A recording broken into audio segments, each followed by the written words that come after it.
All right. Well, you guys, let's go ahead and get started. I want to apologize for yesterday. Unfortunately, I had some issues with the connectivity, and so I wasn't able to meet with you. I was trying to work that out. So hopefully, we can get some work done here through video. And then, if you have any questions, please make sure you come by tomorrow after the exam and come by the office hours, and I'll take your questions at that point. Okay. So let's go ahead then, and let me go ahead and get started here. Let me start the timer, and I'll have a video posted tomorrow as well. Hopefully, we can try to finish up with chapter 14 by tomorrow's video. Thursday, then I'll take any more questions you may have about the material. I would like to get started on chapter 15 though, so I'll post the chapter 15 material this afternoon. I'll post the chapter 15 material for you, and then that way then we can hopefully get started on Thursday. We'll review on Friday, and I was looking at my calendar, and I think we are all clear for Monday. So this following Monday will be the first exam on chapter 14. Fingers crossed. I hope then that I haven't skipped over or overlooked any date on Monday. So I think we should be good to go for the exam on Monday. Okay. All right. So with that said, then let's go ahead. Let's pick up where we left off with on Friday. So let me go ahead and share my screen here with you. We were talking about polyprotic acids, and with polyprotic acids, remember these are acids that have the possibility of more than one equilibrium for the dissociation of the hydrogen ion. So that's what we're looking at here. Okay, so if we take a look at an acid like phosphoric acid, there are three equilibriums that we have to consider. And so with that said, then for those three equilibriums, there are going to be three equilibrium constants that we're given here.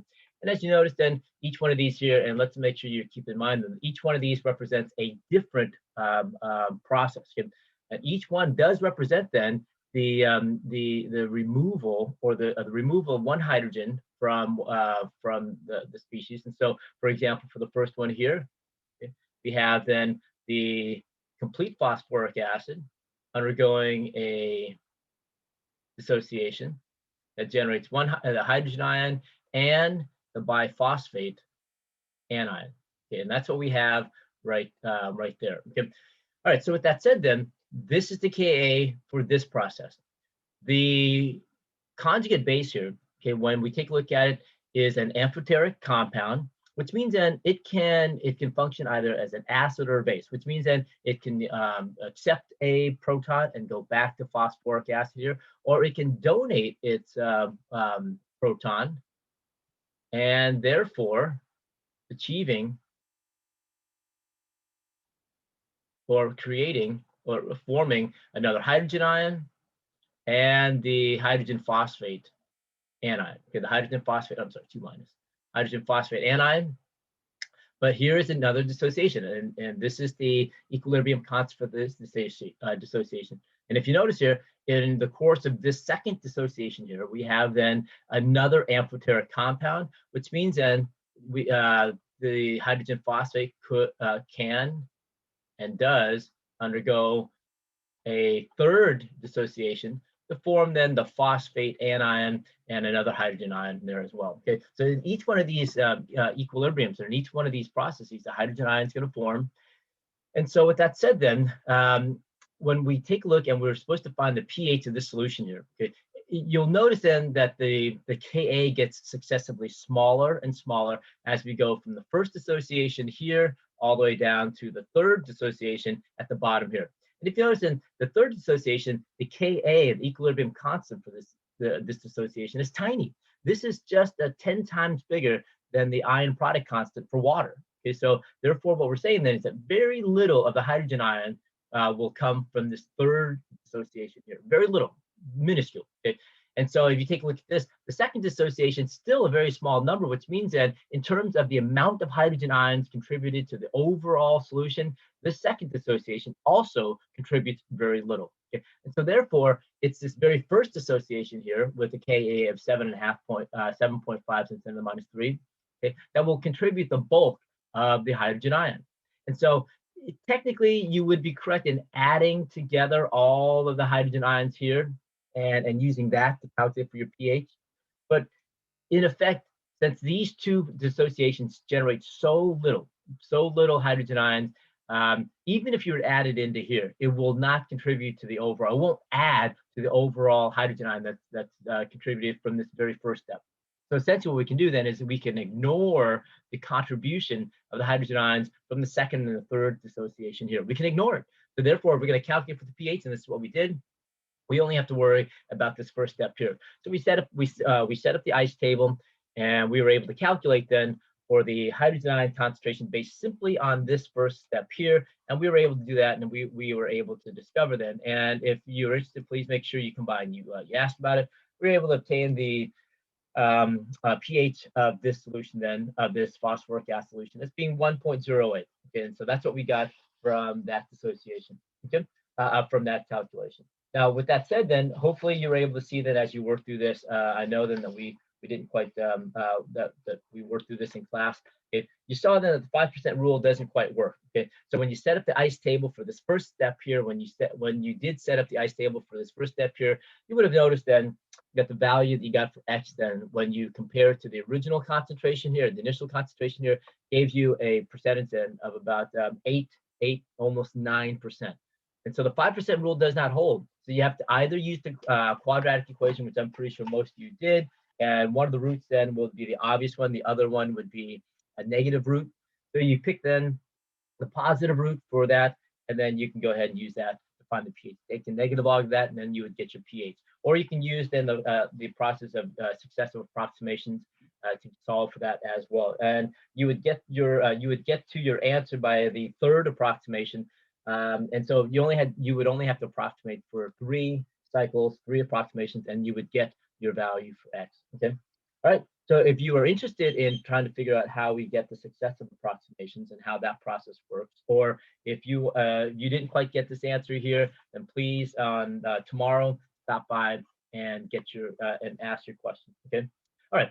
Now, with that said, then we were working on number 20. We left off with number 20 in your problem set, and number 20 in your problem set asks you then to find the concentration of phosphate ions. Okay? And so we would expect then that there should be a very small amount of phosphate ion that's floating around. Okay. And so how do we go about finding the concentration of this phosphate ion here? So let's go ahead and let's take a look at that process. Okay? And so make sure you have number 20 available to you. I'm going to go ahead then. I'm going to open up my whiteboard here. Yeah, I'm going to open up the whiteboard to give me a little bit more room so that I can have a little bit more room to work this out. Okay. All right. And so the equilibrium that we are looking at, okay, because phosphate, and make sure you understand this, and we saw this from the previous slide, okay, phosphate comes from this dissociation here, where we have then the biphosphate anion. Okay, it is going to dissociate, okay, and the equilibrium highly favors the right. Okay, so we don't expect then very much of the phosphate ion to form. So we're going to have then hydrogen ions and the phosphate ion right there. Okay.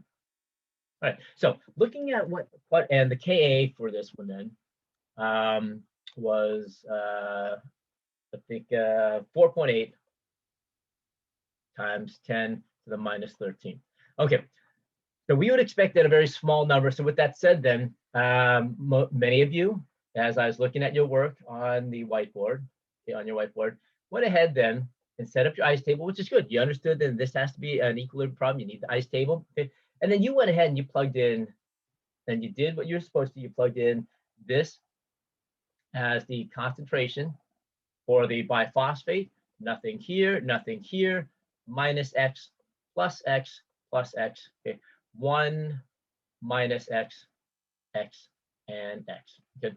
All right. And so that was the assumption you made, and then you went ahead and set up the law of mass action. You solved for Ka, you use K, you solved for X, and then from X, then you were able to get the phosphate ion concentration. Okay.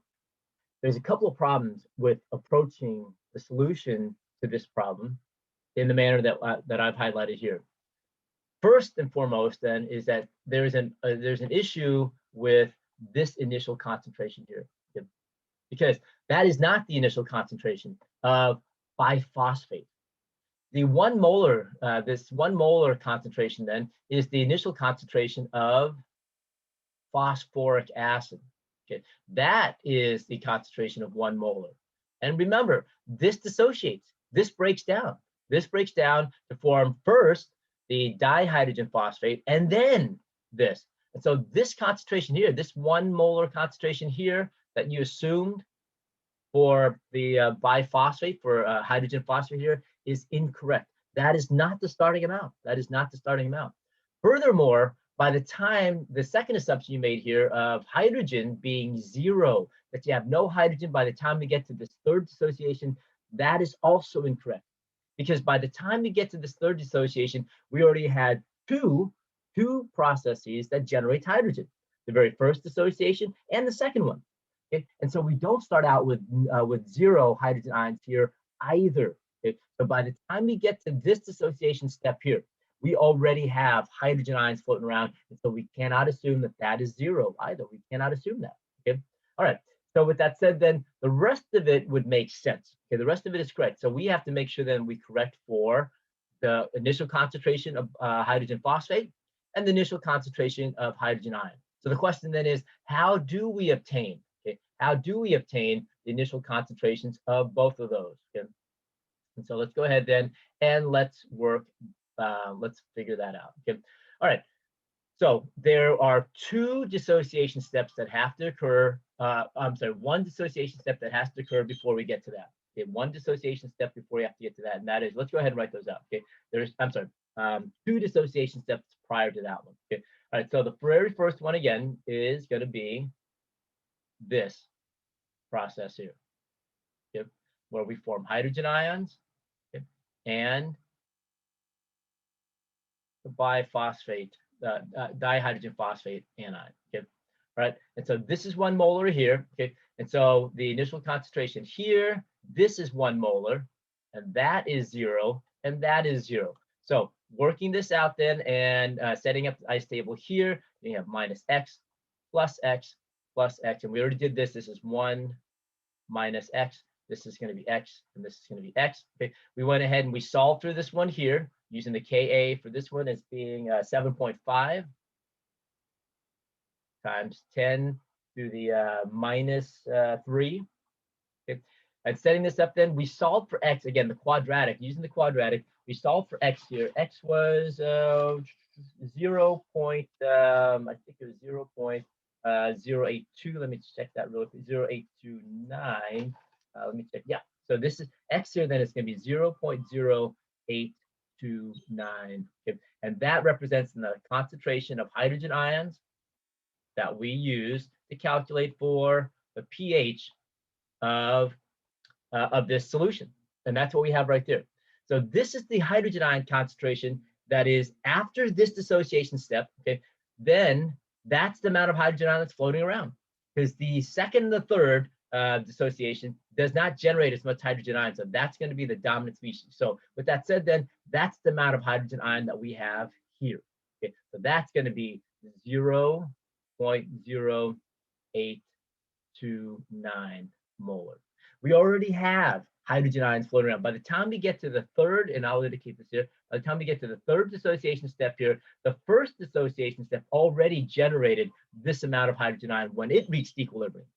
And once it reaches equilibrium, that's the amount of hydrogen ion that's already floating around by the time we get to the second and the third dissociation step. Okay, so make sure you understand that. Now, with that said, then we don't have any of that. That obviously at the very beginning, we don't have any of this. Okay, so 0 molar of the phosphate. We need then to figure out then how much of the hydrogen phosphate is going to that we're going to have at the very beginning.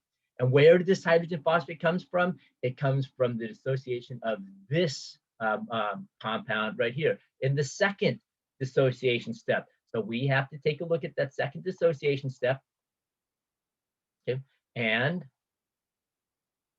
consider, whoops, okay, how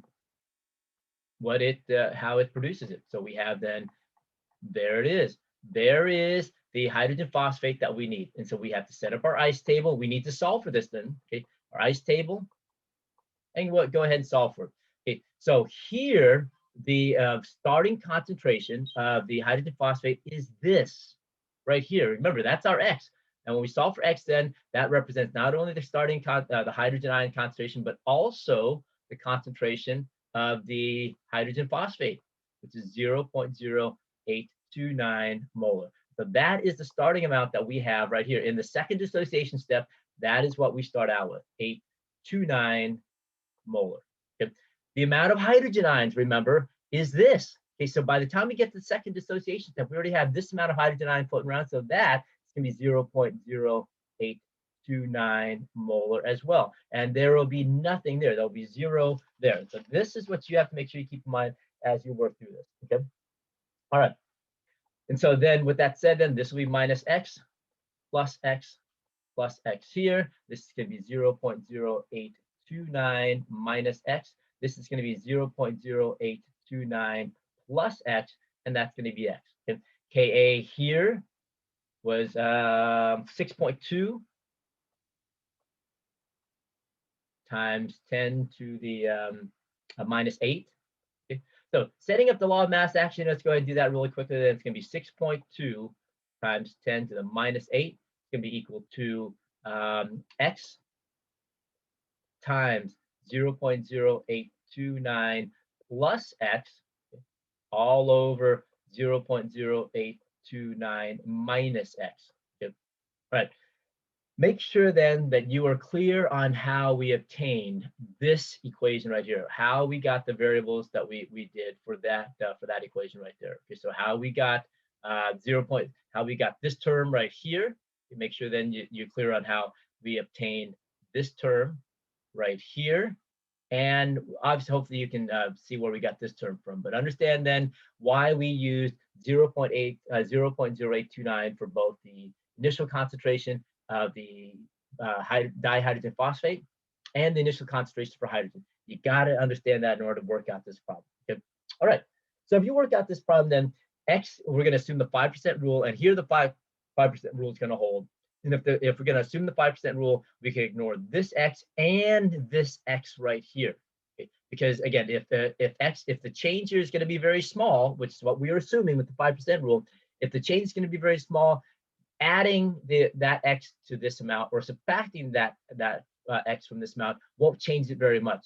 Okay? And so what we're going to be doing then is we will assume then that X is negligible. And so therefore then it's going to be X times 0.0829 over 0.0829. Okay. And hopefully you see then, in this case then X, and I'm sorry, I'm going to go ahead and write it up here. X is going to be equal to 6.2 times 10 to the minus 8 molar. And this then represents the concentration of hydrogen ion that's contributed from this second. And if you notice, it's a very small amount, hydrogen ion, and very small compared to this amount here. So therefore, that's why even if you were to add this in, it doesn't change this amount here. That's why we made this assumption. Okay. So the amount of hydrogen ion contributed from the second dissociation then is going to be 6.2 times 10 to the minus 8. And you can plug this in and you'll see then that the 5% rule is going to hold. Compare this value to this value here. This is more than a million times smaller than this value. This is 10 to the second, 10 to the minus 2. This is 10 to the minus 8. This is a million times smaller. You are guaranteed that the 5% rule holds here. But this is not what we want. We want to be able to get this concentration. I'm sorry, amount of hydrogen ion. Sorry. You have to add that in. Hold on. You're going to add that in, the amount of hydrogen ions. So you got to add this value to the amount of hydrogen ions here. And you're going to notice then that it does not change very much. Okay, 0.829. I'm going to go ahead and write that in there. But we do know that then the concentration of the biphosphate ion is going to be 6.2 times 10 to the minus 8. Okay, and so that's what I was saying here. The amount of hydrogen ions here doesn't change. It is basically still what we started out with, because if we add this value here, we add X to 0.0829, it will not change that number at all. And so the amount of hydrogen ion that is created in this amount here, in this step here, is a very small amount. And so when we add that in, we still end up with essentially the initial concentration. Okay? All right, this is what we need right here, you guys. This is what we need right here. We need this concentration right there, because that is what that's what we will be starting out with up here. Okay, so the initial concentration then, okay, of the biphosphate hydrogen phosphate ion then is going to be 6.2 times 10 to the minus 8 molar. Okay, this again comes from the initial from the initial step here, from the very first association, because that's floating around. That is already there at the start of this third dissociation step. Okay, all right, and that's it. So at this point, then the change then is going to be minus x plus x plus x. This is going to be 6.2 times 10 to the minus 8 minus x. This is going to be 0.0829 plus x, and this is going to be x. Setting up the law of mass action for this one, then it's going to be 4.8 times 10 to the minus 13 x times 0.0829 plus x, okay, all over plus x, sorry, all over 6.2 times 10 to the minus 8 minus x. Okay. All right. And there it is. That's the law of mass action. It's going to get you this answer here. I think hopefully you can see then x is going to be very, very small here, you guys. X is going to be very small. Assume the 5% rule, okay? And so therefore, ignore the x here, ignore the x in this term here, ignore the x in this term here, and go about solving for this x right here. And if you do that, then you get an answer then that is, I have here 3.62, and let me just check this really quickly for you. I just want to make sure I get the sig figs right. So sorry, hold on 1 second, you guys. I'm sorry. We got 0.0829 divided by 6.2 to the minus 8. Okay, I get yeah, and then yeah, so let me go ahead, 4.8 to the minus 13 divided by 137096. Yeah, I get 3.58. So we have here then 3.58 times 10 to the minus 19 molar. Okay. And so therefore, this is a tiny, minuscule amount of phosphate that's floating around. But that is the concentration then, that was the concentration of the phosphate ions in solution here. Okay. All right. So please make sure then that if you have any questions on this, let me go ahead and change something here really quickly. If you have any questions on this, stop by tomorrow, okay, at during office hours, and get your questions answered about this particular problem here. Okay, so please make sure you come by and get that extra help. The key then is understanding. I think the key then is understanding that this concentration and this concentration is not going to be, so this concentration of hydrogen ion is not going to be 0, and this is not going to be, and the concentration of the biphosphate is not 1. Okay, so you got to make sure you are aware of that as you move forward with this problem, okay? As you're working out this problem. And again, you can go ahead and then plug this in and check the 5% rule, and you're going to see that this is so much smaller than the initial concentration here. Even though this is small, this is so much smaller, the 5% rule is going to hold. So we could make that assumption here and ignore these two x's. Okay. All right, very good. Let's go ahead then and let's continue on. And I've saved this, I'll post it for you. Let's continue on. Okay, so now that we've gone over and we've pretty much covered all of the equilibrium that we will have to deal with in regards to acids and bases, strong acids, strong bases, weak acids, weak bases. You got to practice that in order to make sure then that you can work through the different types of problems that you'll see. But we do have to continue on them. Okay, and so with that said, then I want to talk about a phenomenon in which we can generate an acid or base solution when the starting compounds are neither an acid nor base, not in the sense of an Arrhenius acid or base, nor in the sense of a Bronsted-Lowry acid base. Okay, so we're going to talk about how we can generate acidic and basic solutions using compounds that are neither acids nor bases, according to the two definitions that we've talked about.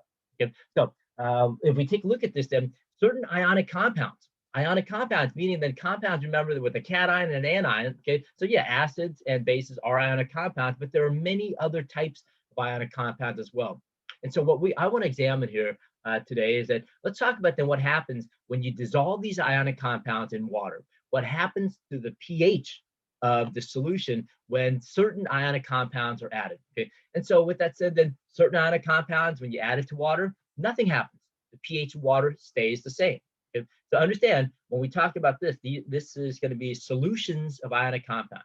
That is, we have to dissolve these ionic compounds in water. Okay? So certain ionic compounds, for example, sodium chloride, when you add it to water, it does nothing. It does nothing to the pH of the water. The water stays neutral. It stays around pH 7. Nothing happens to it.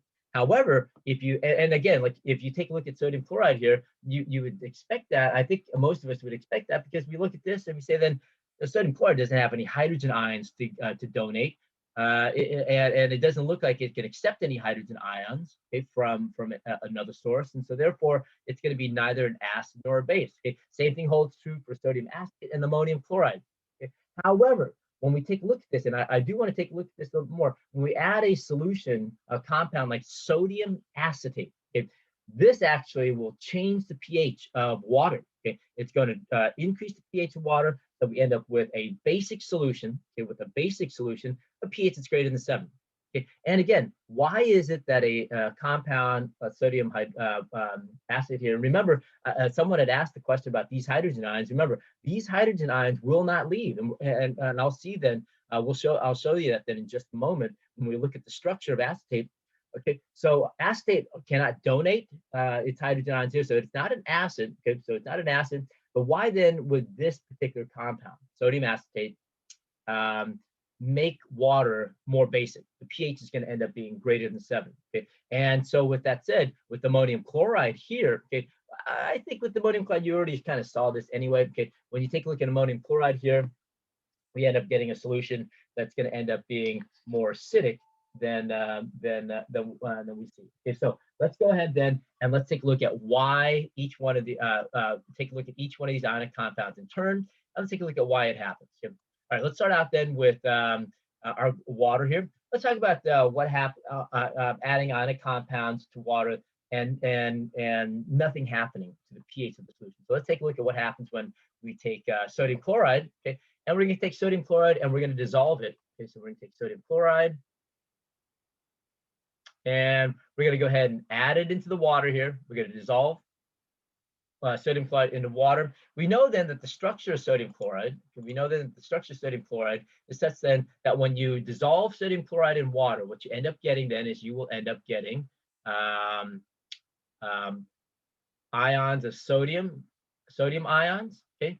And then you have then ions of chloride ions floating around.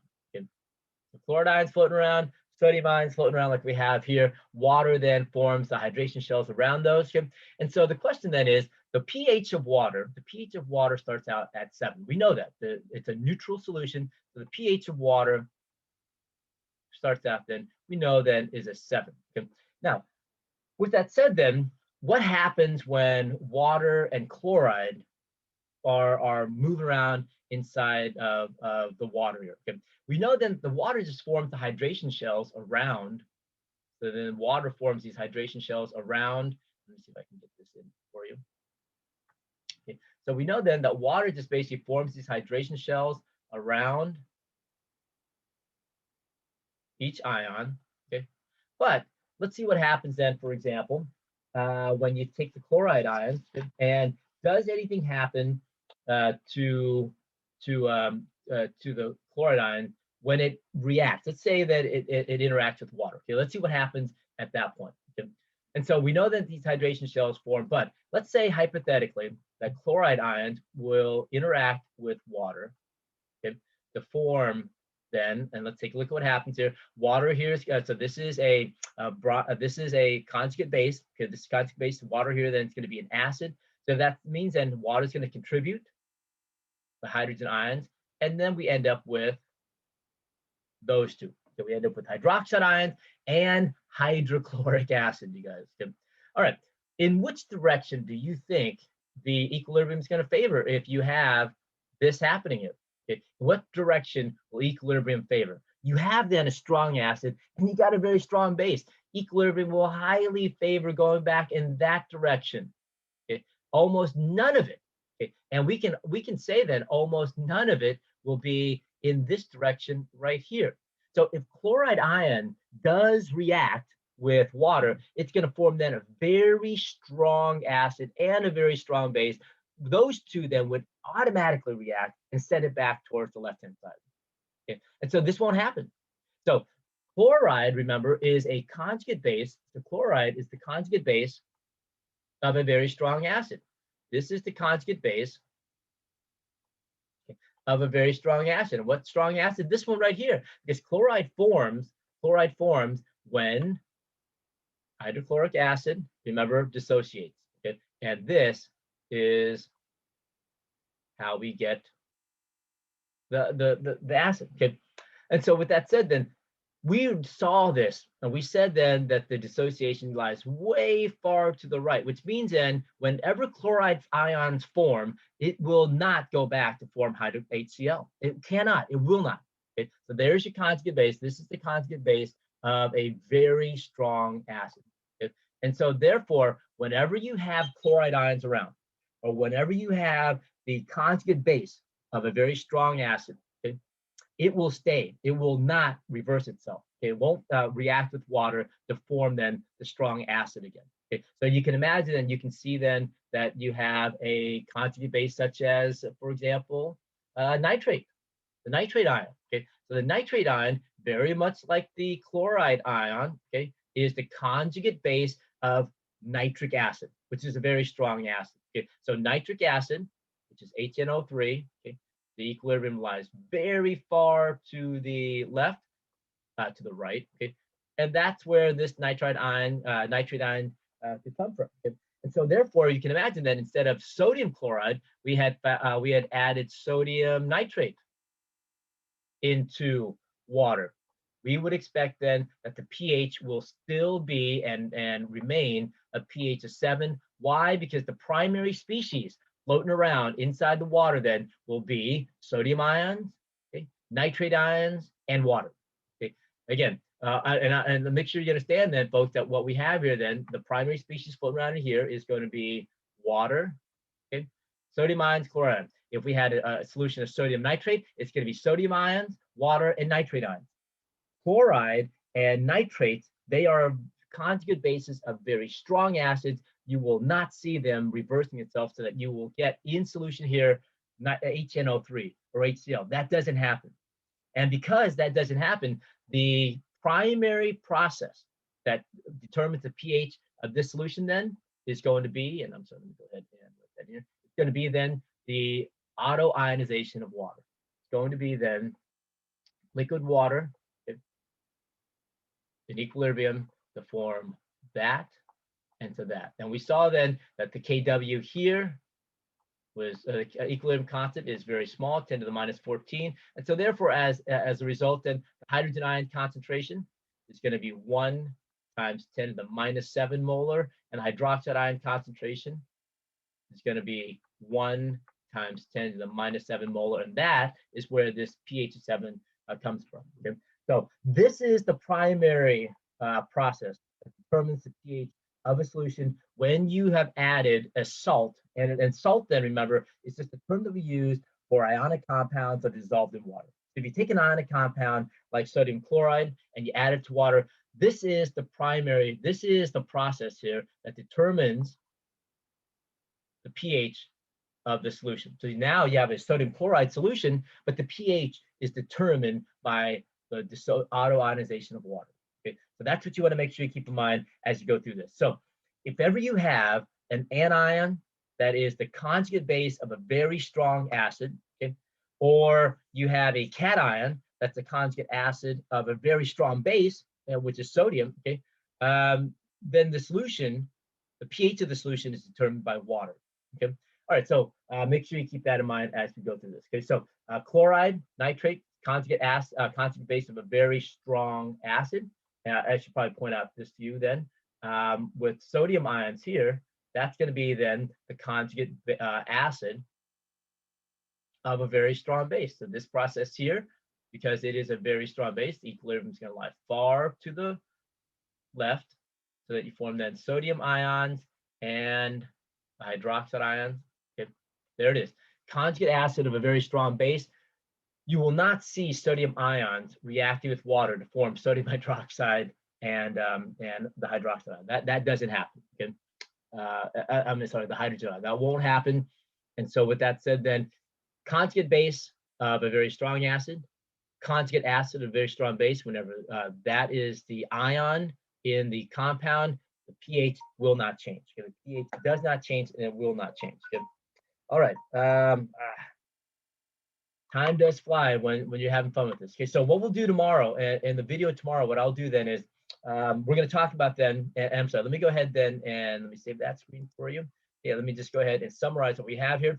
So the conjugate base of a strong acid will not attract any protons. Okay? And so therefore then chlorides and nitrates, nothing will happen. Therefore then whenever you see any of these ions here, the pH of the water will not change. Okay? The cations of a strong base, so that means that we have a conjugate acid of a strong base, sodium ions, okay, for example, potassium ions, they will also not interact with water. And so the only species floating around that will determine then the pH of the solution is going to be water. Okay? And so the key here then is that whenever you have an ionic compound, the salt of a strong acid or a strong base, okay, that means then one of the components of the ionic compound is derived from a strong acid, a strong base. Okay, you will always get a neutral solution. Okay, and so ionic salts such as potassium chloride, sodium nitrate, sodium chloride,